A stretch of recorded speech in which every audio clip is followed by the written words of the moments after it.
we begin life unaware, not as blank slates, but as untouched instruments, tuned by the unseen hands of nature and spirit. As children, we don't yet know who we are. We simply are. There is no burden of identity, no shame of failure, no hunger for more, only presence, only wonder, only being.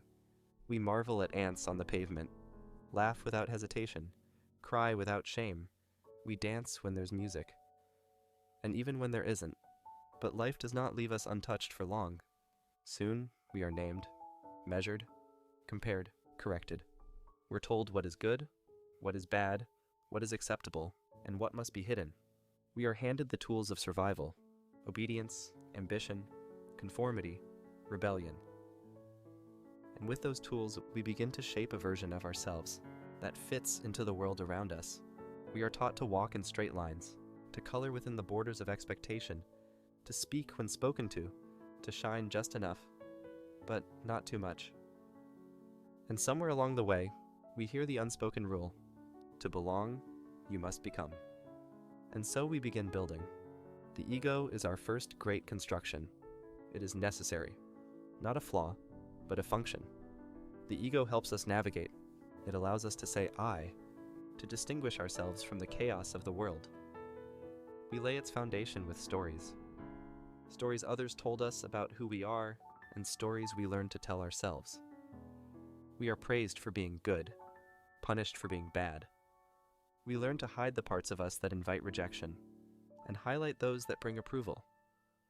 We call ourselves by roles: student, son, daughter, dreamer, failure, achiever, helper, outsider, rebel.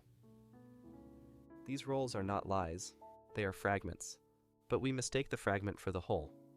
We become builders obsessed with the house, forgetting it was meant to shelter a soul. So we build and build, chasing validation like a thirsty traveler in the desert, chasing grades, admiration, approval.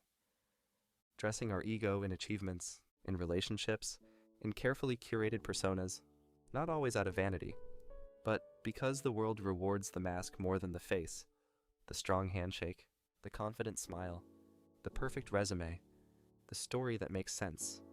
We say, I am what I do. I am what I produce. I am what others think of me. And sometimes even, I am what I fear I'm not. And for a while, this works. It gives us purpose. It gives us direction.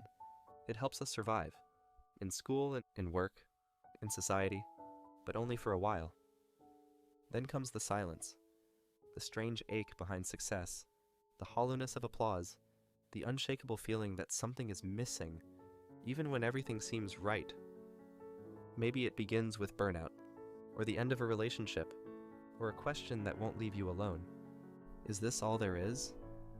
You have everything you thought you wanted, but feel nothing inside. You look in the mirror, and the reflection blinks back.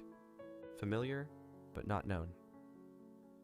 There's a dissonance between who you are and who you've become, between the outer life and the inner world. Jung called this the midlife turning point, but it isn't always about age. It's about soul time, not clock time. It's a sacred disorientation, a divine dissatisfaction, a soul-level invitation to turn inward, to descend, not because you've failed, but because you're ready for something more true. The psyche whispers, softly but insistently, now we go inward. This is not a journey upward. This is the descent. It is not glamorous. It is not linear. It is not shareable.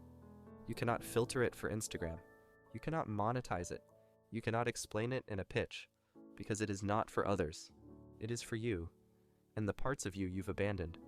You will meet your shadow. The insecurities you denied, the desires you buried, the rage you disowned, the parts of you that made others uncomfortable. And so, you banished them. You will meet your inner child. Not the cheerful memory you frame in a photo, but the aching, unheard voice within. The child who once loved freely, and then was hurt, and then silenced.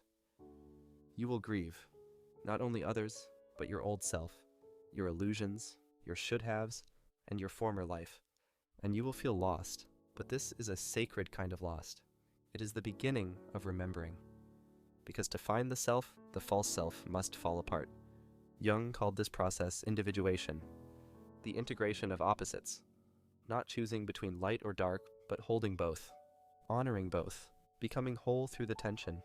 You are not only the light, you are also the shadow, not only reason, but instinct, not only masculine, but feminine, not only strength, but vulnerability. You are fire and water, mountain and cave, daydream and nightmare, truth and paradox. And in that integration, something miraculous happens. You begin to recognize your wholeness. You stop striving to be someone, and start being who you always were. You begin to live from the inside out.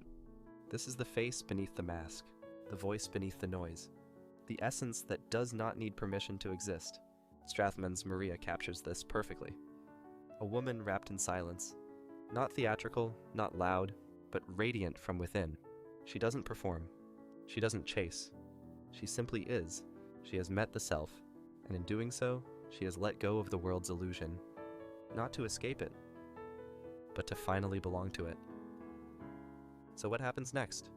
After the ego bows, after the descent, we return. We re-enter the world, but not as who we were. We return from the forest with new eyes. We stop asking, what do I want from life? And begin asking, what does life want from me? We find meaning in the ordinary, in the smell of coffee, the laughter of a friend, the light that filters through an old window. We discover that presence is more fulfilling than perfection, that connection is more nourishing than control. We become less interested in appearing wise, and more devoted to becoming real. Our creativity returns, not as a strategy for attention, but as an expression of soul. We begin to love again, not to possess, but to witness, not to fill a void, but to honor life itself. And though we may still carry ambition, it no longer defines us. It no longer owns us. Now, it bows to something deeper, a rhythm that does not rush, a purpose that does not need applause. The world doesn't change, but we do.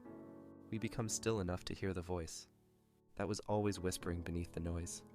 The second half of life is not about climbing higher, but sinking deeper. Not about becoming more, but becoming whole.